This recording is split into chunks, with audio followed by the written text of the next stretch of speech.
Hello, hello, hello. It's already 2:17 in the morning. Tapos nag-prepare ako sa midterms. Yan, papainit muna ako kotse. Painitin ko. Joke lang.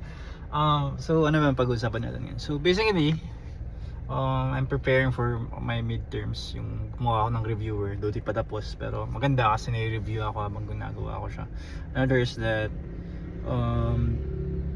pag-isip-isip ko kanina, shit, ayun, ba't ba ako nasa law school? Ba't ba ako mag-aaral para dito? Ayun. Kasi kung iisipin mo talaga, okay naman ako eh. I mean, di ko magagawa yung iba kong gusto. Pero, buhay naman ako sa trabaho ko ngayon. And it wouldn't be a bad thing. I don't hate it. I don't like every part of it, but I don't hate it. At least that. But sabi ko, ba't ako nandito?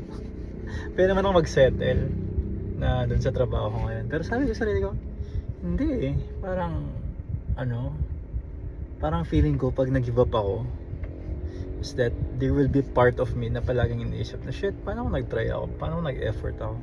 So yun yung isang bagay na na nagpapalakas. It keeps me going na, shit, there are a lot of things that I still wanna do, still wanna experience, still wanna accomplish. So kahit na pwede akong mag-settle lang, I still kept going.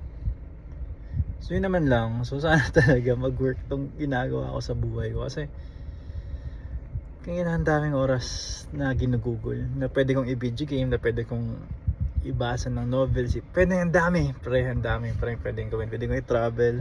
Pwede kong gasto sa ibang bagay, yung mapambili ng kung ano-ano. Pero hindi eh. Pero dito ko ginugugol. This is a risk and an investment at the same time. So naman lang. Bye-bye. I'm out.